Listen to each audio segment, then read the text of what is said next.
So this is my son. He's our firstborn. And so you're really excited because this is the first child you have had. You know, he goes to school. He's full of joy. So all of a sudden you see a transition in your child. One from joy, one who's always full of life, starting to change, deviant, troublesome. So all the negative connotations one can find. And then at home, you see the child moving from that joyful little boy to somebody who is very angry, sometimes violent because he doesn't know how to react, cries at times because he doesn't know how to accommodate, and then loving at times because of the way they see things. This is why I say we are wired differently. You're thinking about all the things. Again, we live in a society which is driven by materialistic systems. So what is going to be the cause? What's going to happen with his life because the way the society is? What's the social reaction? What's the family's reaction? All these expectations.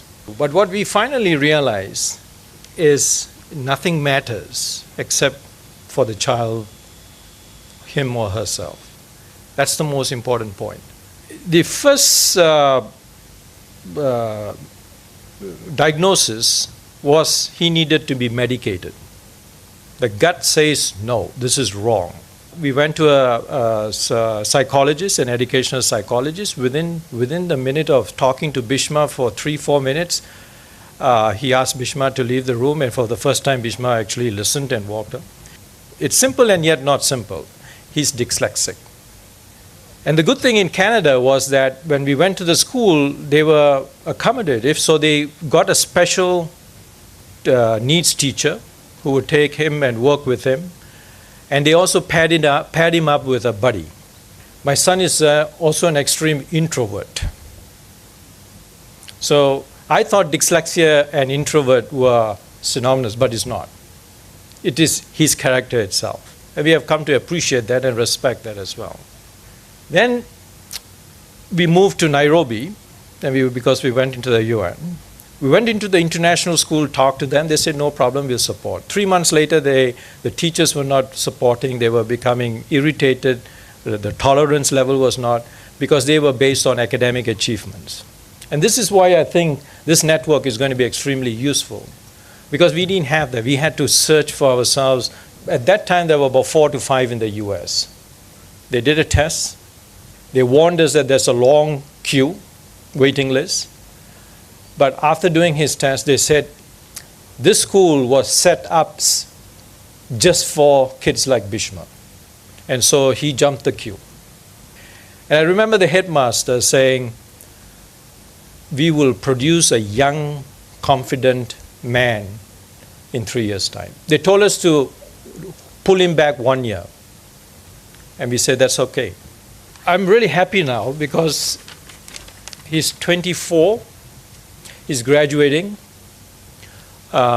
in chemistry with a minor in bio. He says he sees the symbols. So you see, as they say, they are special. We have to tap that. And the unfortunate thing is we don't. But schools really don't understand the issue. And having special needs is not sufficient. So I'm going to talk here as a parent rather than a bureaucrat who says what's the right thing to do. All the time I hear in those discussions is, well, these kids have to socialize with everybody else, so we cannot separate them. No, I think having special needs teachers, by taking them out of a class in that school, actually does more damage than them having their own school where they meet with their peers and where the teachers have been trained properly and they feel comfortable. They have a safe space. Universities are worse. They don't even acknowledge this. So where my son went, it was a special school, special university. It was not specially for kids, but they had a special center to help. But again, the professors don't acknowledge it. I know, I was one. I didn't even know the concept. So when a kid is not performing, the only thing my first reaction is, they shouldn't be at the university. One of the things I think we should be thinking about as parents is, yes, in the short run, we might have to fight for this special support in schools, but I think we should start a movement to try to get, and then this thing called CSR for the acute dyslexics. So it will be interesting. This is why I suggested in my earlier talk, there needs to be an institutionalized process of initial screening, the second level assessment, and then the tools and methodologies that we need for remediation. So my key advice is for the parents is support and not criticize.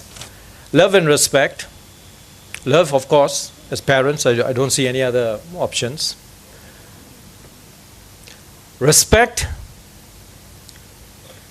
is a difficult thing for many Asian parents. It seems like it's a one-way flow. I think it's a two-way flow. It's about the child, not us, not the family, not the society. It is always about the child. Everything else will fall in place. Thank you very much.